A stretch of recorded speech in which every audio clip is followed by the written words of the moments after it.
അസ്സലാമു അലൈക്കും വറഹ്മത്തുള്ളാഹി വബറകാതുഹു.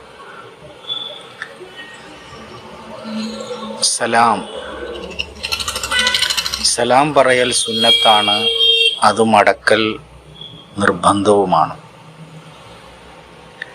മുസ്ലിംകൾക്കിടയിലുള്ള അഭിവാദ്യമാണ്, പരസ്പരം കണ്ടുമുട്ടുമ്പോഴുള്ള അഭിവാദ്യമാണ് സലാം. സലാം കൊണ്ട് അവർക്കിടയിൽ സ്നേഹം വർദ്ധിക്കുമെന്ന് നബി സല്ലല്ലാഹു അലൈഹി വസല്ലമ പറഞ്ഞിരിക്കുന്നു. അതുകൊണ്ടാണ് ഉസ്താദ് പറയുന്നത്, കണ്ടാൽ സലാം കൊണ്ടാണ് മിണ്ടൽ വേണ്ടത് എന്ന്. അപ്പം അതുകൊണ്ട് എല്ലാവരും ഒരു സംഭാഷണം തുടങ്ങുമ്പോൾ, പരസ്പരം കണ്ടുമുട്ടുമ്പോൾ സലാം ചൊല്ലുക.